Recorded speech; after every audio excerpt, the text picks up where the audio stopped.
welcome to a continuation of our tour of South Korea.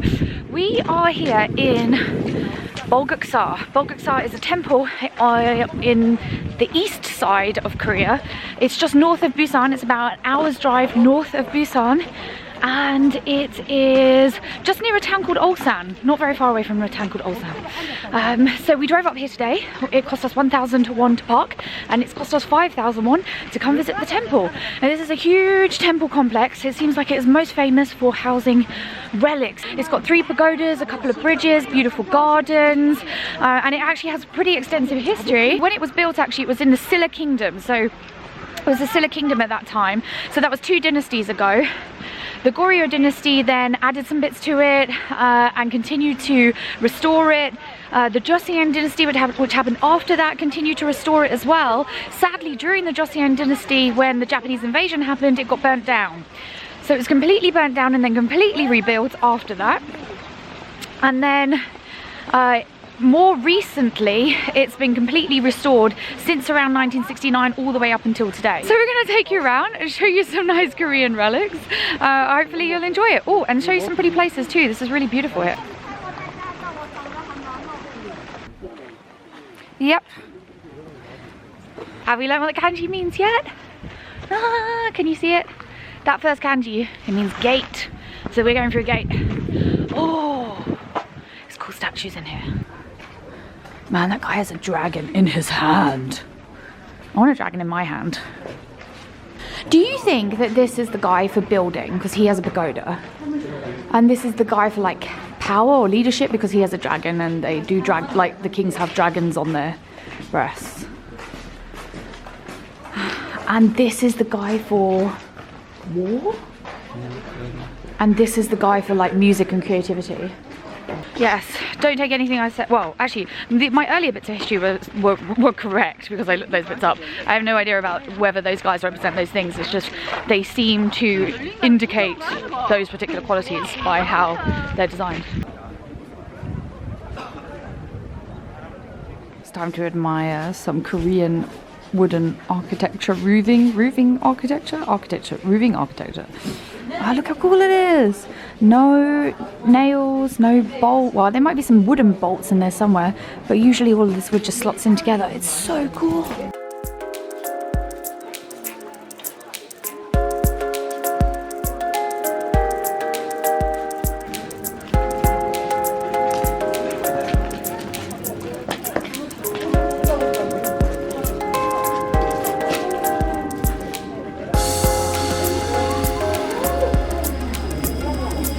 So the stone pagodas in this courtyard, you can see one behind me just here, ta-da, are national treasures. They're relics from Korea.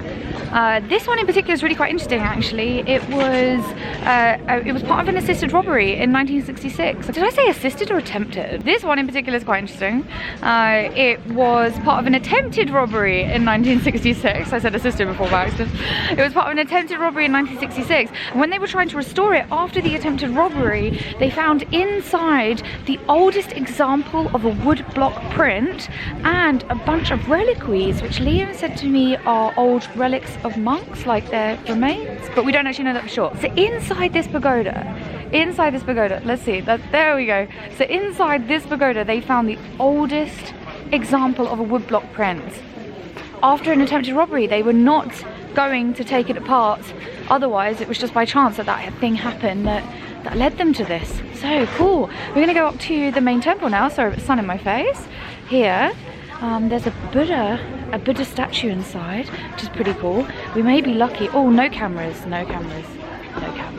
The Buddha statue inside was beautifully gold. Sorry, glasses, so bright.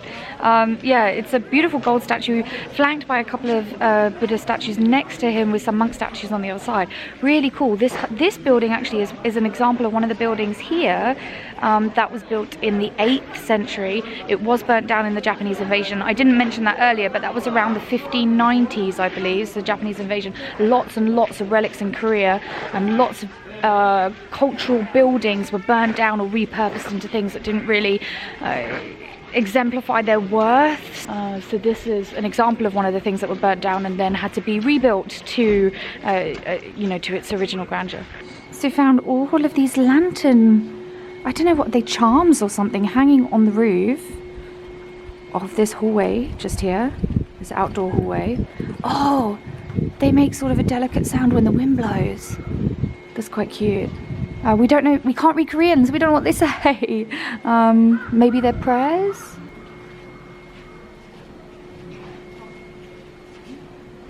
That's amazing. There's a turtle carrying a drum. Oh my god, he's so cute. I want a turtle carrying a drum.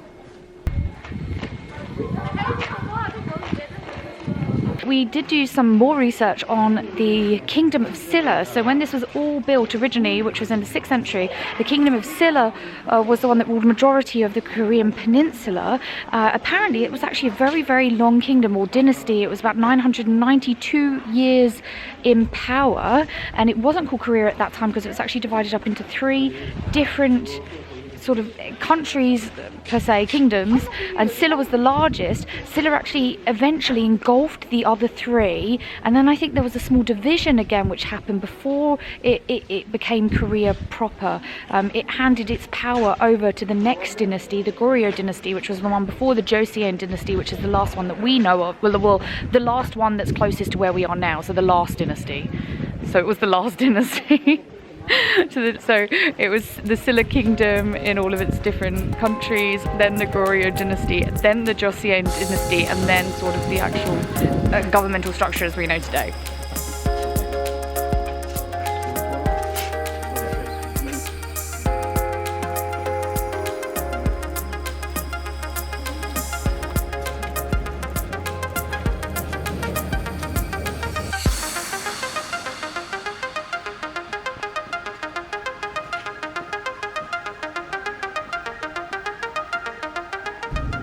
These small little rock towers at the back of this temple. They're cute.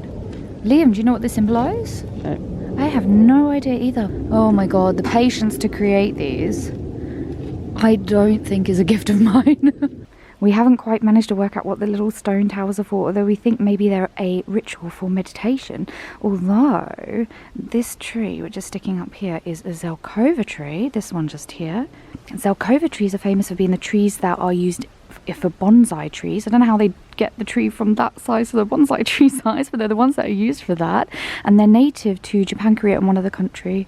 I think China, native to Japan, Korea, and China. It's more of that fantastic roof architecture. Isn't that so fabulous? I'm not exact about how these things are made, but I believe the wood is all carved out, cut, before it's all slotted into the roof and then painted. But I will need to check that out. But they are just beautiful. I guess one of the most fantastic things about a lot of the architecture of these places is at that time when these kind of temples were constructed, a lot of these materials that we use now for architecture just obviously weren't available. So to be able to be so innovative just with wood and clay is pretty cool. I really like it. That's great painting as well, and efficient use of dragons, may I say.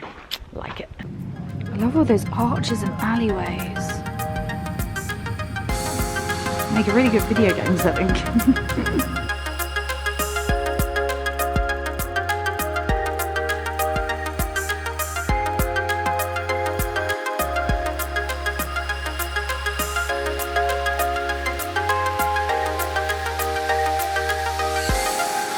That is a bell. Awesome. Love the bells at temples. This one is huge. It's rare to find such large ones. Liam mentioned that it was tied up, so it's not being rung anymore, but we suspect maybe it's untied at certain occasions to be rung again. So you may be able to see a hole underneath the bell there. It's not just a shadow, it's a hole as well. So we think that's there to create better sound when the bell is rung. So that's the end of our trip to Bulguksa. It was amazing. It was really lovely to see a proper Korean temple. We were just talking earlier and we were saying that we haven't really seen many Korean temples on this trip. We've seen lots of palaces and a fortress as well, but not any big temples, so it was awesome to see it.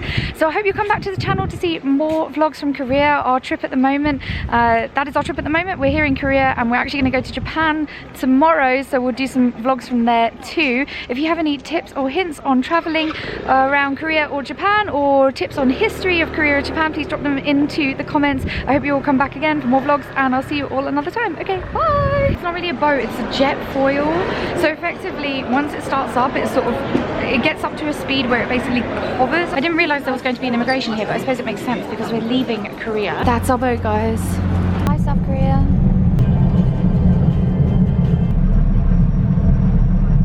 But here we are in Fukuoka.